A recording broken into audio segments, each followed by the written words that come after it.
I'm Angel Desmoulin from Picmobert First Nation. Being Ojibwe and from a First Nation, I see that many of our people are struggling from a loss of identity. In order to understand why we are in pain, we must know our history. We used to travel with the herds in the 4 seasons. The men were hunters and our warriors.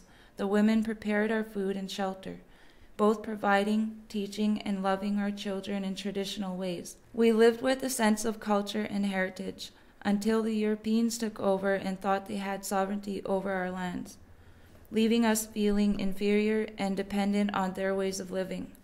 We were stripped from our lands and put into reserved lands for Indians. The Indian Act was defined to destroy the Indian and the child. We were forced into residential schools where our hair was chopped off. Our kids were beaten for speaking their native tongue. They were humiliated, raped, and taught to be ashamed of being Indian. There are 780,000 Aboriginals in Canada today, when in reality there should be about 2 million. Unfortunately, half our children were murdered or considered missing when attending residential schools. While our grandparents and parents suffered during this Canadian Holocaust, our ceremonies, powwows, and language was illegal. With no children at home and no one to care for and love, parents lost a sense of self. Alcohol played a role in filling that void, and when their children finally came home, nothing was what it used to be.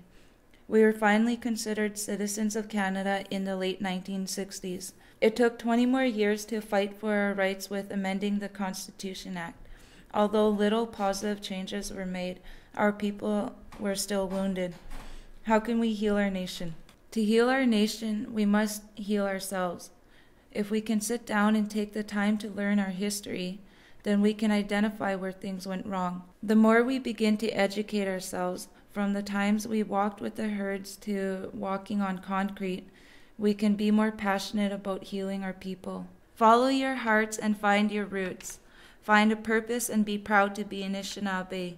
It is not our fault our feathers were fossilized in the pavement, but it is our duty to find those feathers, to build our headdresses and bring back our identity.